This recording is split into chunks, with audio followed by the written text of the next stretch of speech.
और अब समय उस ओजस्वी उद्बोधन का जिसका हम सबको इंतजार है। May now request the Honorable Prime Minister of India, Shri Narendra Modi ji, for the keynote address. माननीय प्रधानमंत्री जी से करबद्ध आग्रह कि वो ग्लोबल बुद्धिस्ट समिट 2023 को संबोधित करें, हम सबका मार्गदर्शन करें। माननीय प्रधानमंत्री महोदय।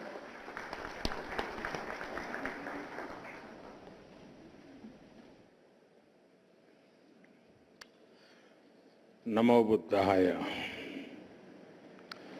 कार्यक्रम में उपस्थित केंद्रीय मंत्रिमंडल के सदस्य श्रीमान किरण रिजिजू जी किशन रेड्डी जी, अर्जुन राम मेघवाल जी, मीनाक्षी लेखी जी, इंटरनेशनल बुद्धिस्ट कॉन्फ्रेंस के सेक्रेटरी जनरल, देश विदेश से यहाँ पधारे और हमारे साथ जुड़े हुए सभी पूज्य भिक्षुगण, अन्य महानुभाव, देवियों और सज्जनों, ग्लोबल बुद्धिस्ट समिट के इस पहले आयोजन में आप सभी दुनिया के कोने कोने से आए हैं। बुद्ध की इस धरती की परंपरा है अतिथि देवो भव, अर्थात अतिथि हमारे लिए देवता के समान होते हैं। लेकिन भगवान बुद्ध के विचारों को जीने वाले इतने व्यक्तित्व जब हमारे सामने हो तो साक्षात बुद्ध की उपस्थिति का एहसास होता है, क्योंकि बुद्ध व्यक्ति से आगे बढ़कर एक बोध है, बुद्ध स्वरूप से आगे बढ़कर एक सोच है, बुद्ध चित्रण से आगे बढ़कर एक चेतना है और बुद्ध की ये चेतना चिरंतर है, निरंतर है। ये सोच शाश्वत है, ये बोध अविस्मरणीय है। इसलिए आज इतने अलग अलग देशों से, इतने अलग अलग भौगोलिक सांस्कृतिक परिवेश से लोग यहां एक साथ उपस्थित है, यही भगवान बुद्ध का वो विस्तार है जो पूरी मानवता को एक सूत्र में जोड़ता है। हम कल्पना कर सकते हैं दुनिया के अलग अलग देशों में बुद्ध के करोड़ों अनुयायियों का ये सामर्थ्य जब एक साथ कोई संकल्प लेता है तो उसकी ऊर्जा कितनी असीम हो जाती है। जब इतने सारे लोग विश्व के बेहतर भविष्य के लिए एक विचार के साथ काम करेंगे तो भविष्य निश्चित रूप से भव्य ही होगा। और इसलिए मुझे विश्वास है पहली ग्लोबल बुद्धिस्ट समिट इस दिशा में हम सभी देशों के प्रयासों के लिए एक प्रभावी मंच का निर्माण करेगी। मैं इस आयोजन के लिए भारत के सांस्कृतिक मंत्रालय और इंटरनेशनल बुद्धिस्ट कॉन्फेडरेशन को हृदय से बधाई देता हूं। साथियों, इस समिट से मेरे आत्मीय लगाव की एक और वजह है। मेरा जन्म गुजरात के जिस वडनगर स्थान में हुआ है, उस स्थान का बौद्ध धर्म से गहरा नाता रहा है।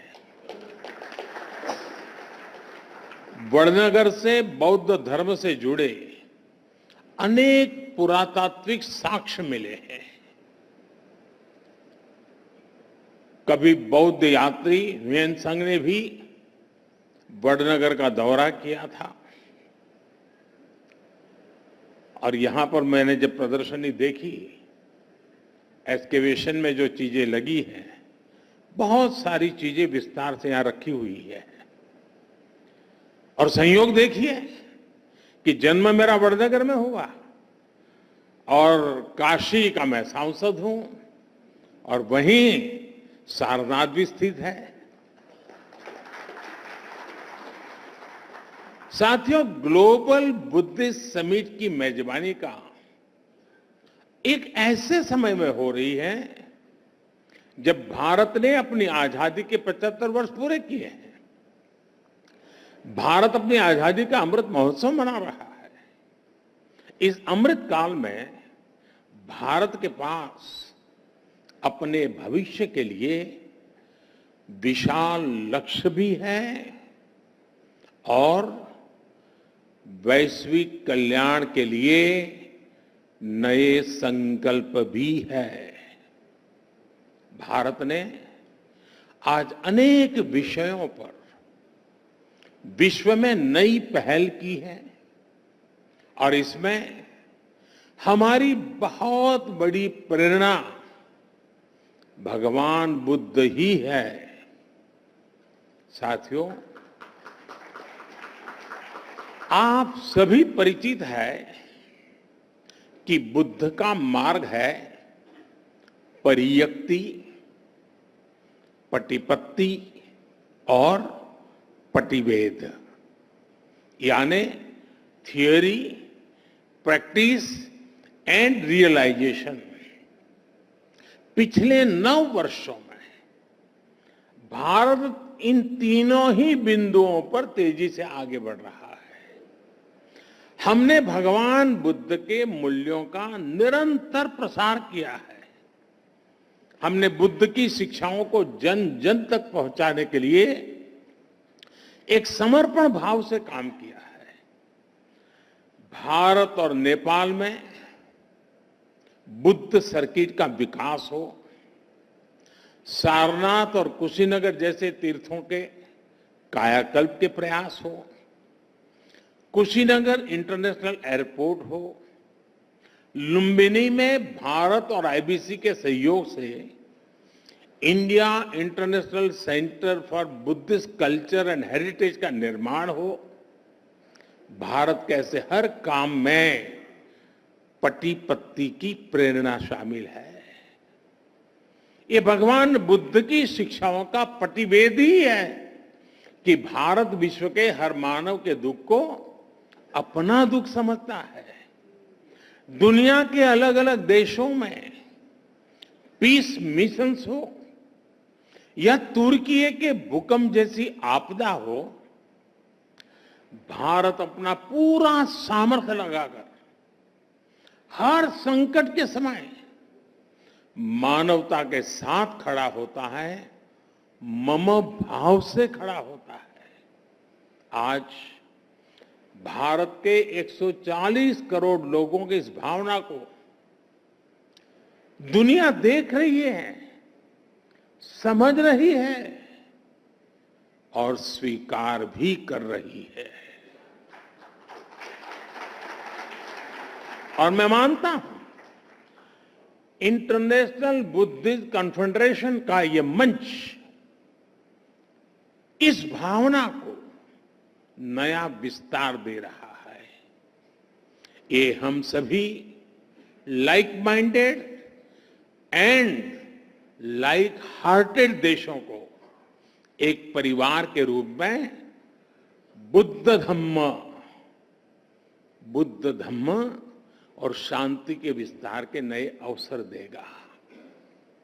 वर्तमान चुनौतियों को हम किस तरह से हैंडल करते हैं, इस पर चर्चा अपने आप में न केवल प्रासंगिक है बल्कि विश्व के लिए इसमें उम्मीद की किरण भी समाहित है। हमें याद रखना है कि समस्याओं से समाधान की यात्रा ही बुद्ध की यात्रा है। बुद्ध ने महल इसलिए नहीं छोड़ा था क्योंकि उन्हें कोई कष्ट था। बुद्ध ने महल, राजसी ठाठ बाट उसे इसलिए छोड़ा था क्योंकि उनके लिए उपलब्ध सब सुख सुविधाओं के बाद भी दूसरों के जीवन में दुख था। यदि हमें विश्व को सुखी बनाना है तो स्व से निकलकर संसार, संकुचित सोच को त्याग कर समग्रता का ये बुद्ध मंत्र ही एकमात्र रास्ता है।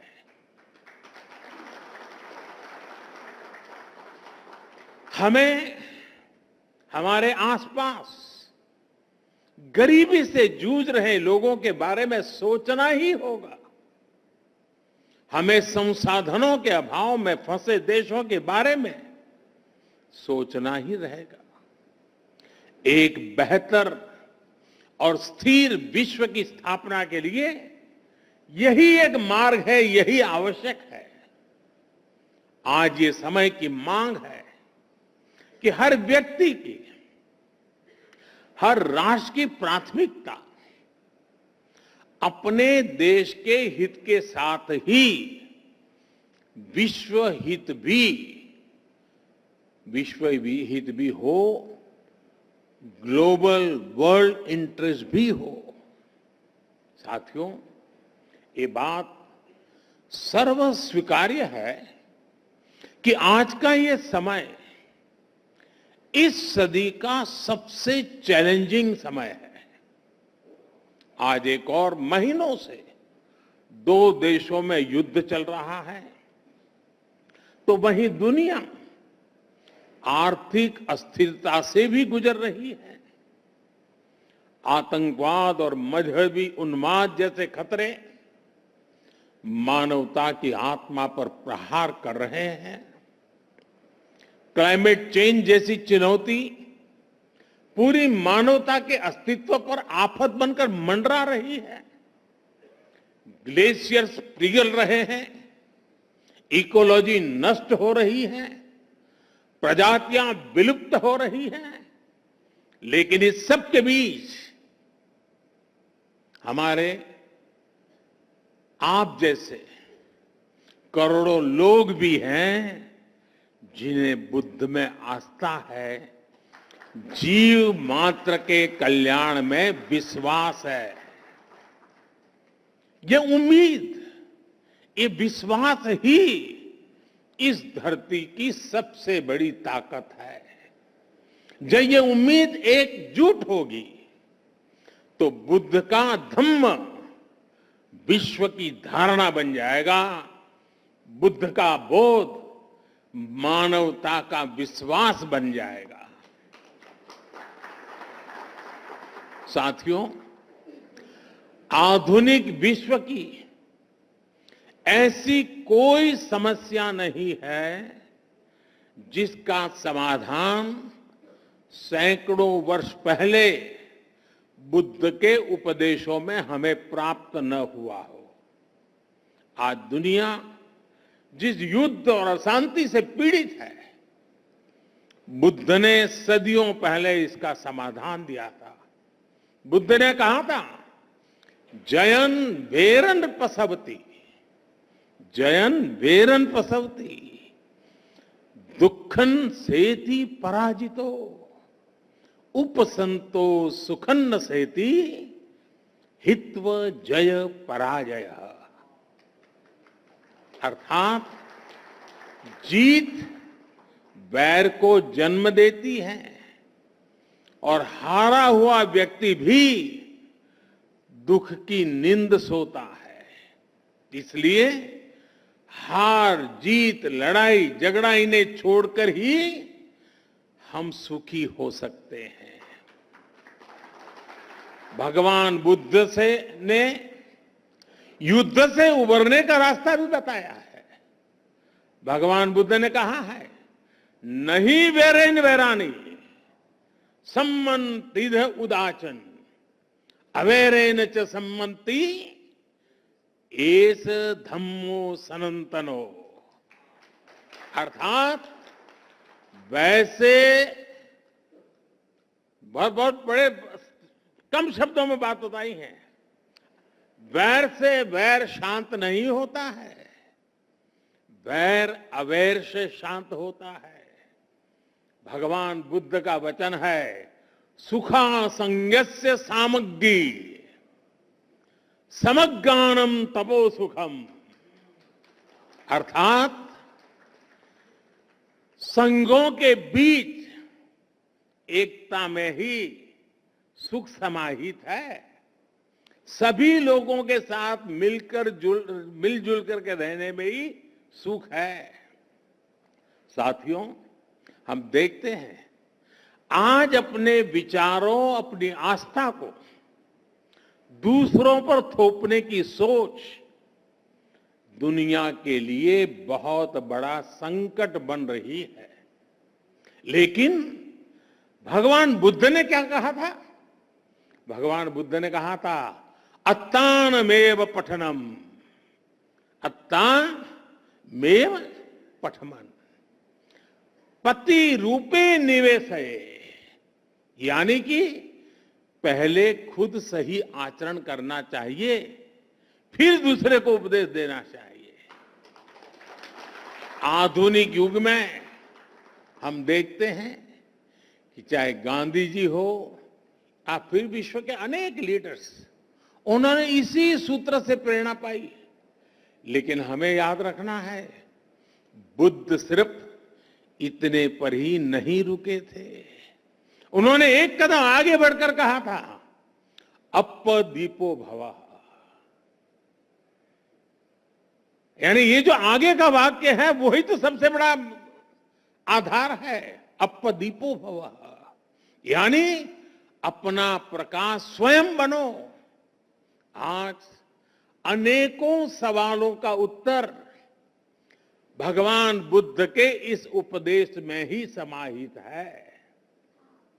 इसलिए कुछ साल पहले संयुक्त राष्ट्र में मैंने गर्व के साथ कहा था कि भारत ने दुनिया को युद्ध नहीं, बुद्ध दिए हैं।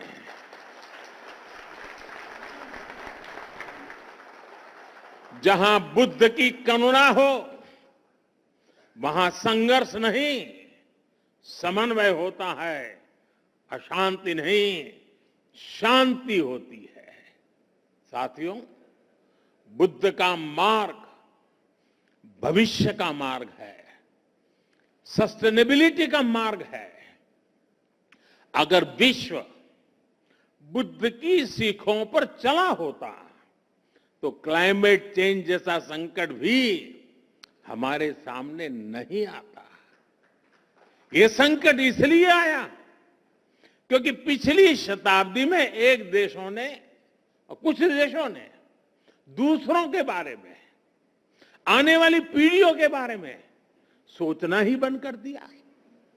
दशकों तक वो ये सोचते रहे कि प्रकृति से इस छेड़छाड़ का प्रभाव उनके ऊपर नहीं आएगा। वो देश इसे दूसरों के ऊपर ही डालते रहे।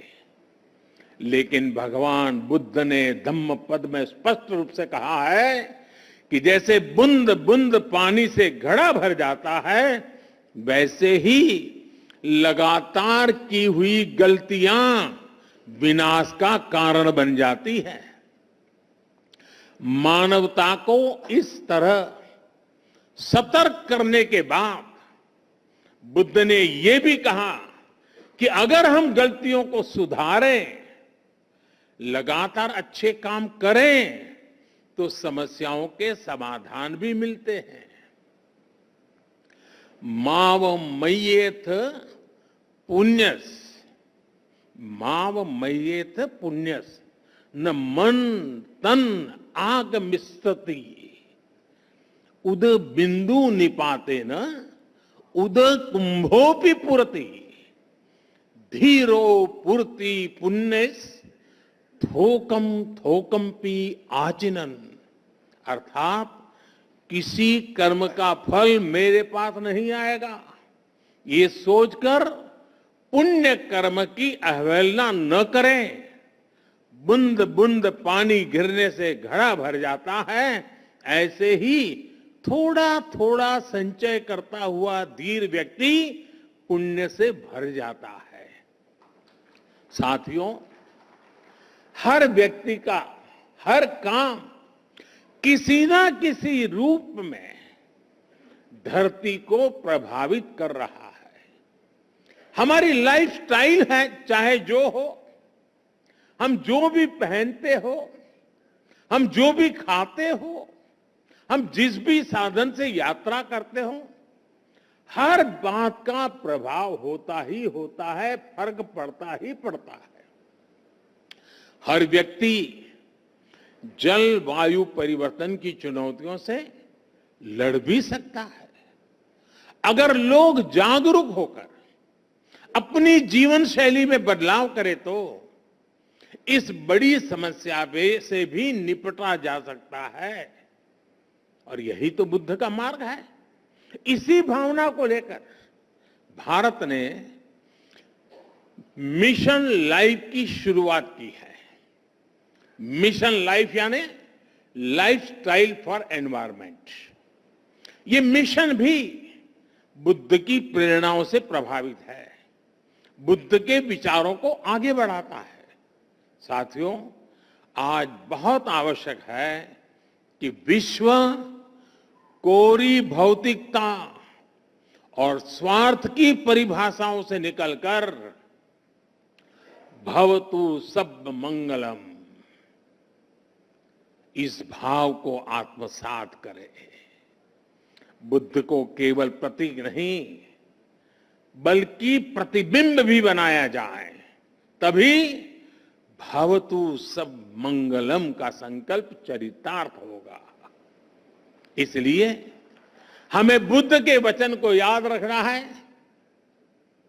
मां निवत्त अभिक्कम यानी do not turn back, go forward.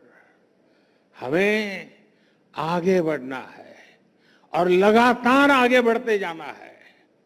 मुझे विश्वास है हम सब साथ मिलकर अपने संकल्पों को सिद्धि तक लेकर जाएंगे।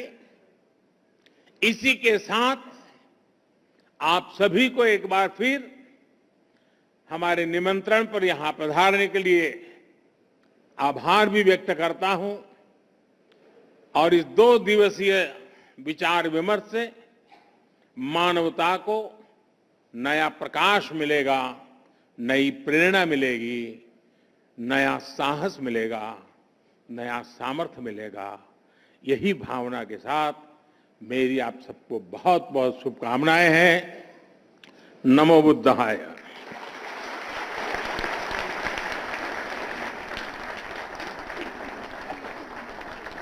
बहुत बहुत आभार मान्यवर।